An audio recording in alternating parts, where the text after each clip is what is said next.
Hi, I'm here to know if what I have done is right by asking my father to move out of my house.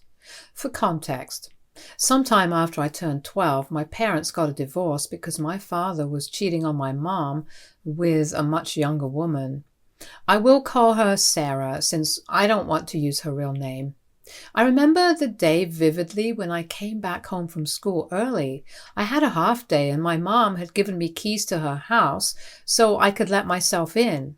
We did have a babysitter, but she wasn't home yet, so I thought she was running late.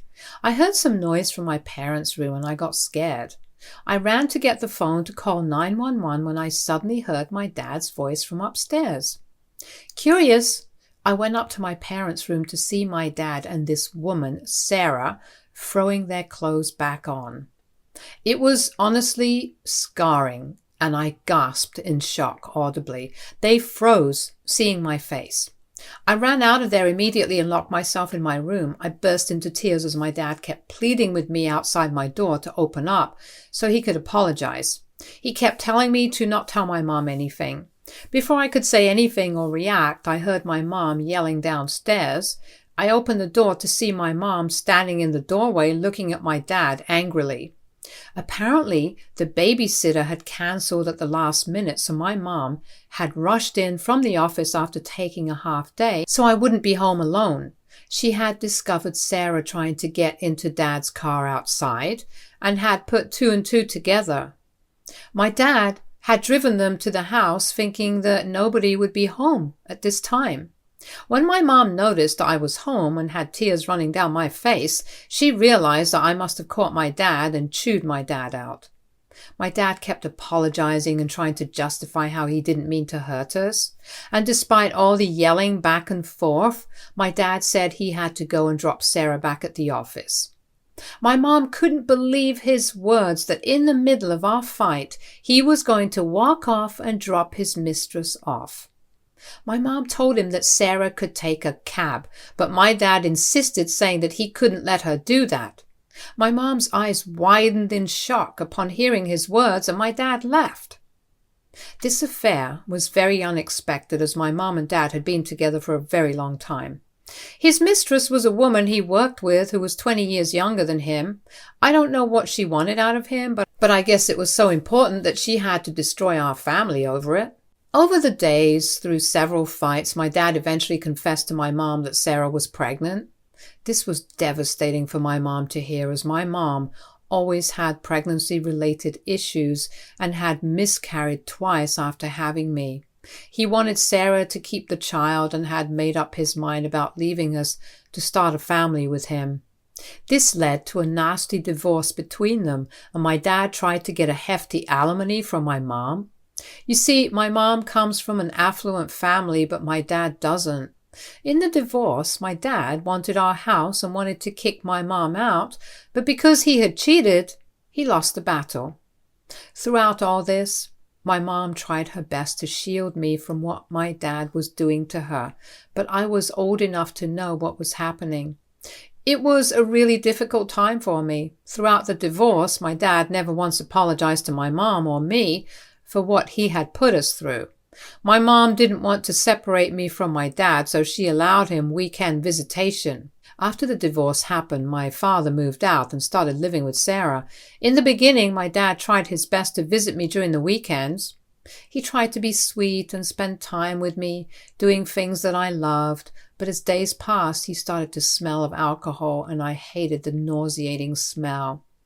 I remember once when we went to get ice cream, my dad fell asleep on the bench outside the shop.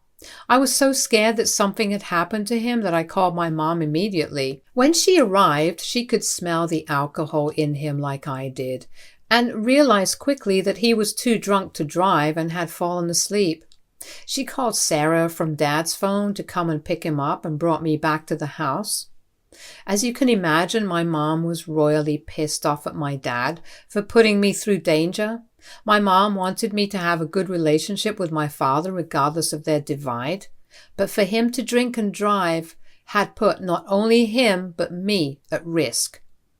Later, when my dad was sober, He didn't even bother apologizing to my mom. He kept saying that he just wanted a nap, and that wasn't a crime.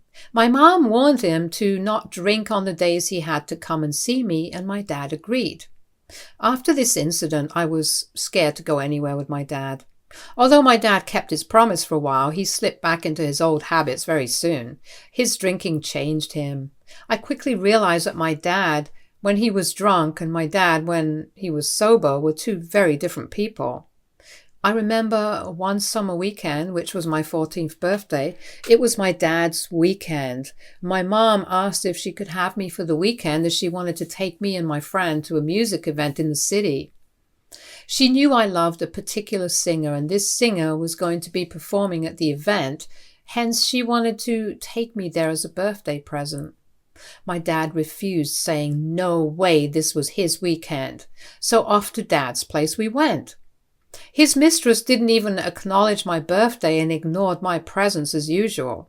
I had gotten used to it by now. In the afternoon, my dad suddenly informed me that he was taking me to the music event. I knew he did it to spite my mom, but I was beyond ecstatic as I was going to be watching my favorite singer perform live. My favorite singer was amazing, and I was so happy to be there until he was done and it was some other band's turn.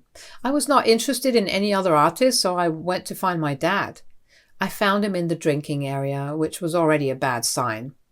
We had driven to the event and he seemed pretty drunk already with more than a few beers.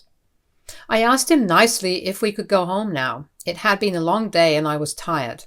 I didn't want to hear any more music, but my dad vehemently refused, saying that he paid for tickets, so he was going to listen to every band who was going to play in the event. I told my dad that I was really tired and my legs hurt from standing for so long, and he got angry and yelled at me that if I did not want to be here anymore, I should go and wait in his car, and he threw his keys at me. I didn't argue because I knew how scary he was when he was drunk, and I was afraid of him then. So I went to the car.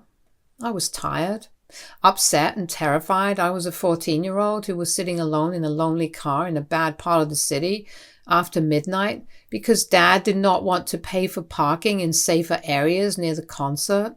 I wanted to go home and I needed to use the bathroom, but there wasn't any kid-friendly place open anymore at that time. I was afraid of getting kidnapped if I went out alone without my dad. My phone was also dead, so I could call my mom for help. I sat there in the dark under the streetlights in Dad's car, scribbling on his post-it notes, waiting for him to come back. The night was getting chilly, but I didn't want to turn on his heat, otherwise my dad might scold me later. After 3 hours of sitting alone, scared and tired, and holding back the urge to pee, my dad finally came. He was so drunk that he could not walk properly, and he had 2 complete strangers with him, who were also very drunk. Dad said we were going to give them a ride home. I asked if it was okay for him to drive, and he yelled at me that of course it was okay for him to drive, and I was extremely stupid to even ask him that. I sat silently after that as we drove the strangers to their homes. They played loud music throughout the drive. After we dropped them off, we pulled into a gas station. I finally went to the bathroom, and then my dad bought me an iced tea, and then we talked. He told me that he was very disappointed in me that night. I looked at him surprised while sipping my iced tea, and my dad continued to say how he wanted to give me a fun night on my birthday, but all I had done was complain to him the whole night. He told me that I had been a bad girl and he was ashamed of how he acted, but he had decided to forgive me if I spent the rest of the remaining weekend acting nicely to him and his mistress. He continued to tell me how he didn't want to tell my mom any of this, as he didn't want her to punish me for my bad behavior that night. I was very naive back then and loved my dad. Hence, I genuinely thought that it was all my fault. I apologized and agreed to behave better so we didn't have to tell my mom about any of this, even though it was one of the worst nights of my young life back then. Now that I'm older, I've realized that he gaslighted me and threatened me to be silent because if Mom had found out that he put my life at risk by leaving me alone in the car and driving drunk with me, she would have made sure that he would never see me again. As time passed, my dad slowly stopped calling me or replying to me. He continued to pay child support, but other than that, he never initiated any contact with me unless it wasn't his birthday. I remember once calling him on his birthday, and Sarah picked up his call to tell me that I should stop nagging my father all the time with calls. She told me that my dad was spending time with his son, my stepbrother, these days, so I shouldn't interfere with their lives anymore. Hearing her say this was heartbreaking to me. I was still a child who was just missing my dad, but somehow I was blamed for trying to meddle in his life by his affair partner. After that day, I never called. I did hear from our relatives that Sarah and he went on to have another child, but I never stayed in touch with him throughout all this. I'm now 17 years old and recently lost my mother around a month ago in what could be the most horrible experience of my life. I spent a month and a half in a hospital taking care of her, only to lose her in the end. This is an experience I will never forget, and it has scarred me for the rest of my life since I had a very close relationship with my mom. I resented my dad because of the heartache he caused my mother, and I blamed him for her death. After Mom's funeral, I refused to talk to him initially, but my dad kept begging me to allow him back into my life. We were then informed by our Mom's lawyer that he had left all her assets to me, which meant that our family home now belonged to me. Because I'm 17, I was still not of legal age, so I cannot live on my own without the permission of my dad. This meant that Dad had to move back in with me along with his family. He seemed enthusiastic about the idea and readily agreed. My aunt decided to stay with me for the time being at the place until my dad could move in. Just 2 days after my mom's funeral, while I was still grieving, my dad informed me that he and Sarah had gotten engaged. He continued to tell me that he wanted to let me know first before sharing the news with everyone, as I was going to have a new mother. I was shocked beyond words, and for a minute or two I couldn't even comprehend what he was saying. My dad kept telling me how he was excited to move into Mom's place, where his children could finally live in a big house. I was confused and asked him why he was telling me all this when I was still grieving Mom. He told me that he was doing this for me so we could now be one big happy family. I burst into tears and cut his calls. I cried so much that I had puffy eyes the whole day, and I didn't understand why my dad was doing all this. Last week, they had an engagement party where they invited some of our relatives and friends. During the toast, Dad said something like, "I just can't wait to marry the perfect woman. I thank God for giving me the love of my life after all those years that I wasted with someone else." I walked out of the room after hearing what my father said. He basically considered his marriage to my late mother a waste of his time. It broke my heart, and I wanted to leave right away, but Dad's friend and Sarah followed me. Sarah started telling me that I shouldn't leave as people in the party might question my dad, but I told her I couldn't sit through this and I needed to go as I felt sick.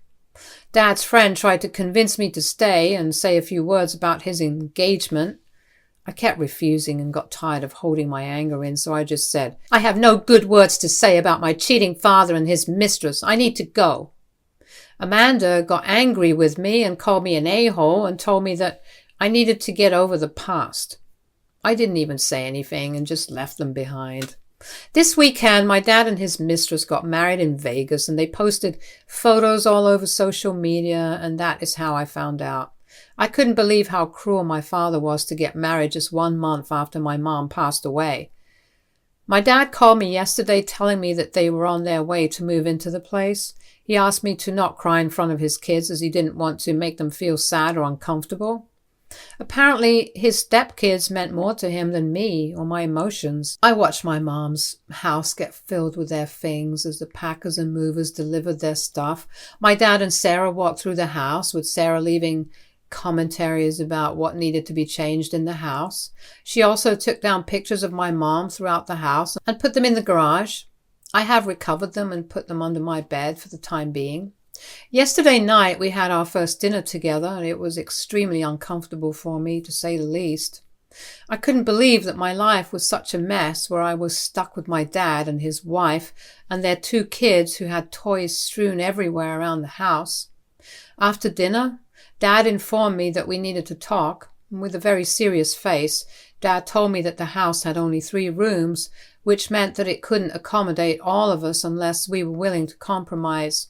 He then told me that he and Sarah had given this a lot of thought and had decided that they didn't want their kids to share a room, as they wanted to give them their privacy. My brows furrowed in confusion, and I told my dad that other than the master bedroom and guest bedroom, the last remaining room belonged to me. This is when my dad informed me that he wanted me to move out of my room so his oldest son could have it. My eyes darted from my dad's face to Sarah in confusion as I struggled to understand what he was trying to imply. I asked him if he was serious, and Lisa interjected, replying that I was 17, so I didn't really need a room of my own while her 2 children were still growing and needed to have their own independence. My dad nodded in agreement and told me that as his oldest child, I needed to step up, and his kids, aka my new stepbrothers. I immediately started saying how ridiculous this was and yelling at him that this was extremely unfair. I told him I wasn't going to live out of my bedroom just because he wanted his children to have separate rooms, and went on to tell him that they could always share a room. Hearing this, Sarah yelled back that I was being selfish and I should learn to sacrifice for my family. I scoffed, hearing her, and told her that she was the selfish person who had come into our lives and ruined them. Sarah retorted that I should appreciate the fact that they had moved into this place to take care of me and not make this such a big deal. My dad told me angrily that I was not allowed to speak to Sarah this way if I wanted to continue living in this house. He reminded me that I was 17 and still a child under his care, so I needed to listen to him. He continued to tell me that I needed to follow their rules from now on, even if I didn't like them, starting with moving out of my room and crashing into the living room. He told me that I was old enough to take care of his stepkids, and he didn't want to waste his money on babysitters anymore. I started to protest again, but he firmly told me that I was welcome to run away and sleep on the footpath if I didn't follow his rules. I started to cry in anger and ran into my room, while he and Sarah continued to yell at how immature I was. I'm torn, Reddit. On one hand, I don't want to be the Grinch, but on the other, it's my home too. AITA if I put my foot down and refuse to play babysitter in my living room? Or should I suck it up and embrace the chaos? Help me out here, guys. Update 1. Thank you everyone for your support. I am grateful that a lot of you have left a positive comment on my post. For those of you telling me to leave my house and move in with my aunt, although I think that's a good idea, I don't know if my dad will allow me. I also don't want to give up my room or this house because it has so many memories of my mom. It's unfair that I would have to move out of a place where my mom would have wanted me to stay. It breaks my heart to know that my dad doesn't even care about how I feel. It's just been a month of losing my mom, and I'm now being asked to sleep on the couch. I'm probably going to cry myself to sleep tonight, and will face this in the morning with a fresh mindset. I'm too tired tonight to discuss this any further. Update 2. It's been a week since my last update. A lot has happened since then. For starters, after that night, I told my aunt everything about what happened between me and my dad. She was shocked to hear the way my dad and Sarah had behaved with me. I told her how low I was feeling and how I couldn't take it anymore. My aunt, concerned about my well-being, immediately pulled up to our house to confront them. My dad was shocked to see her show up at our doorstep. She sat everyone down in the living room and spoke with a gentle but firm tone, emphasizing the emotional turmoil I was experiencing after my mother's recent passing. The conversation went something like this. I understand these are challenging times for everyone, but I'm worried about Lisa, my name. Losing her mother and adjusting to this new family dynamic is a lot to handle. Can we talk about why you were making this transition even harder for her by threatening her? I'm her guardian and I make the rules. She needs to learn to adapt to live with us. Life doesn't stop just because her mother is dead and I can't coddle her forever. This is my decision for our family and I expect her to fall in line. Consider how quickly everything has happened and the impact it has had on her. You have moved into the house and are asking her to give up her room just because you are her guardian currently. What happens 1 year later when she's finally able to inherit this house?" My dad's eyes widened in shock upon hearing her words. "This is my house now, and I won't let her dictate how things will be in my own house. She's a child, and she needs to understand that this is how it's going to be." "She has been crying since yesterday after your conversation, and sadly, you won't see the pain you are causing your daughter. If you continue down this path, I will help her file a lawsuit against you for mentally torturing her at her own home." My dad, initially defensive, gradually realized the gravity of the situation as my aunt continued to threaten, telling him that she had more than enough money to come after him. He took a moment to absorb her words and began to see the situation from a different perspective. "Fine. She can keep her room, but I expect her to help out with babysitting my kids sometimes." "Absolutely not. If you leave my niece with your children, I will call CPS on you." Sarah and my dad looked at my aunt, wide-eyed, who went on to tell them that she was going to involve their entire family and reveal to everyone about what they had done to me. Dad and Sarah must have finally realized that they could not do anything anymore. My dad, reflecting on Aunt's words, recognized the need for a more compassionate approach. "You're right. I need to talk to her and find a way to make things more bearable. I won't ask her to give up her room or take care of her step-siblings." After the conversation, the tension in the house eased a bit, and my aunt's intervention played a crucial role in ensuring our living situation became more manageable. My aunt has promised me to call her if my dad or Sarah went back on their word. I am a bit sad that it took my aunt intervening in our lives for my dad to understand the implications of his actions. If my aunt hadn't come to help me out, I would probably have been sleeping in the living room by now. Update 3. It's been 2 months since my last update. After my aunt's intervention and a series of discussions, a more empathetic approach has been adopted in your new family dynamics slowly.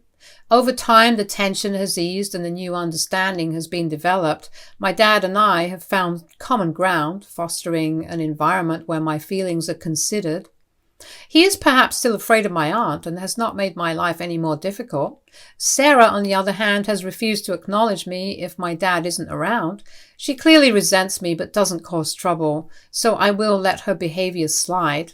Gradually, some compromises have been made. I have joined therapy to deal with my grief, which has helped me to express myself better. This has made me realize the extent to which my dad has emotionally abused me over the years. Regardless of his supposed changed behavior over the 2 months, I can't wait to turn 18 so I can take back my house. I might not be cruel to them as they were to me, but I will be definitely asking them to move out so I can continue to live in my mom's house on my own, cherishing her memories. While challenges may still arise, I am committed to facing them and staying strong like my mom. My aunt and the rest of her family continue to show their support, and I know they will always be there for me. Stay tuned for more stories from our girl relationships.